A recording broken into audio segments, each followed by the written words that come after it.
अगर आगरा में सुरक्षित बैठना है तो जम्मू का राजौरी, बंगाल का बॉर्डर, कच्छ का बॉर्डर अगर सुरक्षित होगा तो आप कहीं भी घूम सकते हैं। ये गार्ड आपको नहीं बचाने वाले, क्योंकि दुश्मन अगर इस दरवाजे पे आ गया है तो फिर कोई नहीं रोक सकता उसको। अगर उसमें यहां तक आने की हिम्मत है तो यहां तक भी वो आ जाएगा।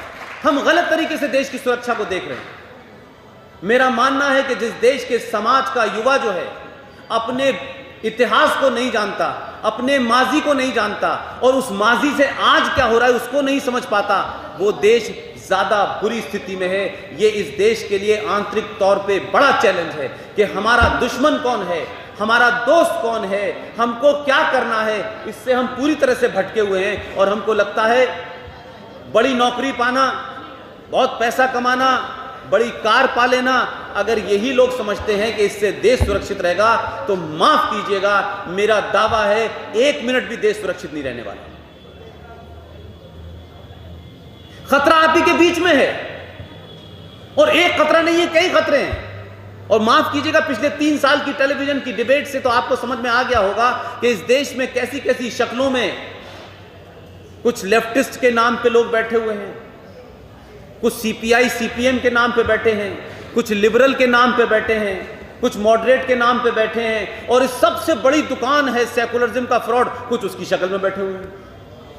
यानी इस देश में सेकुलरिज्म का मतलब जो मैं समझा हूं, आप में से कम लोग जानते होंगे, मेरी पैदाइश और मेरी तालीम अलीगढ़ मुस्लिम विश्वविद्यालय में हुई है, जहां 2 या 3 परिवार रहते थे, बाकी 32,000 मुसलमान रहते थे।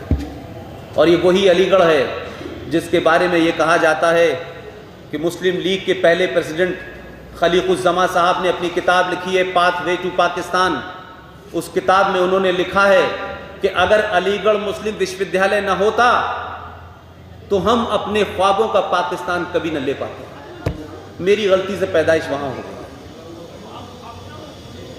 इसलिए अगर आप आज भी नहीं चेते, आज भी आपको लगा ठीक है यार हमारा क्या काम है, ये कर्नल आरएसएन का काम है, जीडी बख्शी का काम है, टीवी पे बोलेंगे, फौज है हमारे पास, हथियार है हमारे पास, बम है, आप किसी गलतफहमी और मुगालते के शिकार हो रहे हैं।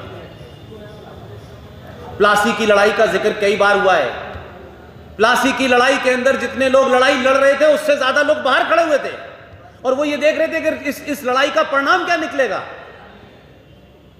हमने कहा कि नहीं, ये क्षत्रिय यही लड़ेगा, इन्हीं का काम है। जैसे आज हम कहते हैं फौज का काम है, पुलिस का काम है। पुलिस का काम नहीं है, फौज का काम नहीं है देश की रक्षा करना भाई, वो वहां खड़ी हुई है।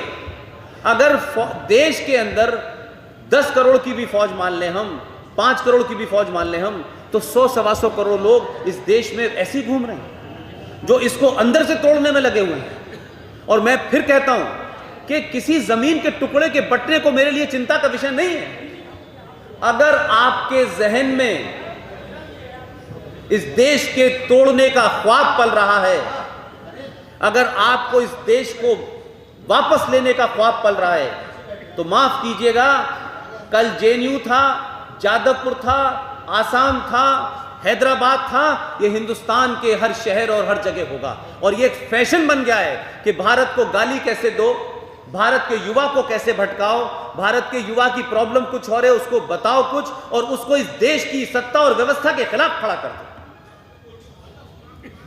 ये बड़ा चैलेंज है। आज इस देश का 100% नागरिक ये नहीं कह सकता कि तमाम सारी चीजें होती हैं घर में, कभी लौकी की सब्जी बनती है, कभी पनीर की सब्जी बनती है, कभी कम खाना पड़ जाता है, बहुत सारी घटनाएं होती हैं, उस सब के बावजूद क्या हम घर तोड़ देते हैं? तो क्या इस देश में जिसको नौकरी नहीं मिली है वो कहेगा कि नहीं साहब मुझे तो नौकरी नहीं मिली, इस देश ने मुझे क्या दिया है, इस देश को तोड़ देना चाहिए? ये वायरस कहां से आया है ये जनरल साहब बताएंगे। ये वायरस चला है कश्मीर में, जो पत्थर फेंक रहे हैं वो भटके हुए मासूम लोग हैं बेचारे, नौकरी नहीं है उनके पास। यार बिहार में भी लोग, उत्तर प्रदेश में भी लोग, आगरा में भी लोग, पूरे हिंदुस्तान में भी लोगों के पास नौकरी नहीं है, उनके पास भी बहुत सारी समस्याएं हैं, वो भी व्यवस्था से बहुत नाराज हैं। तो क्या देश तोड़ रहे हैं वो लोग? ये क्या वजह है? और लेकिन जो एक के बाद एक सरकारें आती हैं वो क्या करती हैं?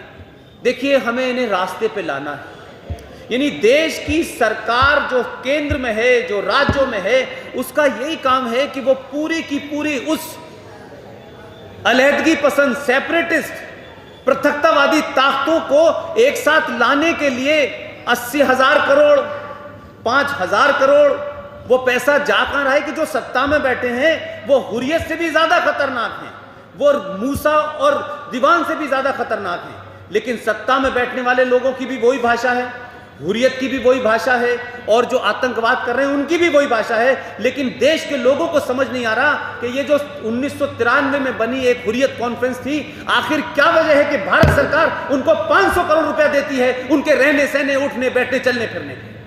ये सवाल आप जब सरकारों से पूछेंगे, सरकार में हिंदू है, मुसलमान है, ये इशू नहीं है। अगर आप दबाव बनाएंगे तो सरकार बताएगी कि हम क्यों 500 करोड़ उन लोगों को देते हैं जो इस देश को तोड़ने की बात करते हैं। ये कौन सी परिपाटी इस देश में डाली जा रही है कि जो इस देश के खिलाफ बोलेगा, जो इस देश को तोड़ने की बात करेगा, आप उसको कहेंगे कि हम आपका मेडिकल खर्चा भी देंगे, आपको पेट्रोल के भी देंगे, आपको सुरक्षा भी देंगे। आखिर ये 16-17 हुर्रियत के लोग पल किसके बलबूते पर हैं?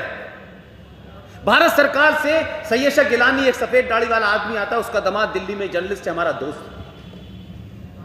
सैयशा गिलानी कौन है? उसी कश्मीर का वो एमएलए रह चुका है। और बेहयाई और मक्कारी और मुनाफकत की पराकाष्ठा यह है कि जिस एमएलए होने की वजह से भारत के संविधान के तहत जो प्रिविलेजेस मिलते हैं एक एक्स एमएलए को, वो भी सब खाता है, पेंशन भी लेता है, लेकिन टेलीविजन पे कहता आई एम नॉट इंडियन। ऐसे लोगों की सरकारें सुनती हैं, ऐसे लोगों को दामाद बना के सरकारों ने रखा है, इसलिए वो मुंह खोल के कुछ भी बोलते हैं, कुछ भी कहते हैं। वो दिल्ली में पार्लियामेंट के सामने 200 मीटर की दूरी पर आके कह के जाता है, लेकिन कोई आदमी उठ करके उसके ऊपर राष्ट्रद्रोह का केस नहीं लगाता। हम सब सोते हैं, हमको लगता है कुछ लोगों का काम है, कुछ लोग करें। आप सोते ही करिए भाई। दूसरा बड़ा फ्रॉड एक बताता हूं आपको। इस देश में मुसलमान माइनॉरिटी में है, हम सब यही कहते हैं, हमने ये बना रखा है कि साहब अल्पसंख्यक, अल्पसंख्यक की कहते हैं। 125 करोड़ की आबादी में वो जो उनका रजिस्टर्ड 2011 का अगर आप रिकॉर्ड देखें तो कोई 20 करोड़, 19, साढ़े 19 करोड़, 20 करोड़ बताया जा रहा है। यूएनओ की रिपोर्ट पढ़िए, भारत की रिपोर्ट पढ़ लीजिए। पूरी दुनिया में अकलियत यानी माइनॉरिटी यानी अल्पसंख्यक होने के लिए टोटल पॉपुलेशन का 5% जो होगा वो अकलियत कहलाएगा। लेकिन हमारे यहां ना इंटेलेक्चुअल, न टेलीविजन, न प्रोफेसर, न रीडर वो बताते नहीं है। कुछ ये बताएं तो लोगों को पता चले कि जो कम्युनिटी 14% है इस देश की जनसंख्या की, वो माइनॉरिटी कैसे है भाई? सिख हैं 2.5%, पारसी हैं 5,000 के आसपास, जैन हैं, बौद्ध हैं। इसलिए आपने एक चीज देखा होगा, माइनॉरिटी कमीशन का चेयरमैन 90% बनता है तो मुसलमान बनता है भाई। अगर माइनॉरिटी सबसे ज्यादा खतरे में कोई है जिसकी भारत सरकार को सपोर्ट करनी है, प्रोटेक्शन चाहिए, तो वो तो पारसी है। वो तो मात्र 5,000 है, 2.5% है पूरी पॉपुलेशन का सिख। ये माइनॉरिटी में लोग हैं तो इनको प्रोटेक्शन मिलना चाहिए। लेकिन क्योंकि हमें अपीज करना है, मुसलमान को पुचकार के रखना है, जितना आप पुचकारते हैं उतनी वो चिल्लाने लगता है भाई। माइनॉरिटी हमने मिनिस्ट्री बना रखी है। और मुझे दुख उस वक्त होता है कि जब बड़े बड़े मुसलमान दानिश्वर आते हैं और जब वो इस हिकारत की नज़र से हिंदुओं को देखते हैं कि हमारे बाप दादाओं ने 800 साल तक जो है इस मुल्क पे हुकूमत की है, तो मैं उनसे एक छोटा सा सवाल पूछ लेता हूँ। अरे जिन लोगों ने 800 साल तक हुकूमत, हिंदुस्तान छोड़ दीजिए, आपने अगर 800 साल हुकूमत कहीं भी की होती तो भाई 70 साल में आपके लिए विशेष योजनाएं चलाती सरकार के। इन्हें पढ़ने के लिए पैसा दे दो, इन्हें कपड़ों के लिए पैसा दे दो, इन्हें हज के लिए पैसा दे दो। अगर आपने 800 साल हुकूमत चलाई होती तो आपके बाप दादा कैसे थे? 800 साल करने के बाद आपकी हालत यह कर दी कि 70 साल में आप भिखारी हो गए। आपको भारत सरकार की स्कीमें चाहिए, आपको माइनॉरिटी कमीशन चाहिए, आपको माइनॉरिटी मिनिस्ट्री चाहिए। ये क्या है भाई? और रोज टेलीविजन पे कहते हैं हमें रिजर्वेशन चाहिए। अब कमाल की बात है भाई, 800 साल की जिन लोगों ने हुकूमत की थी उन्हें हिंदुओं की सरकार में रिजर्वेशन चाहिए।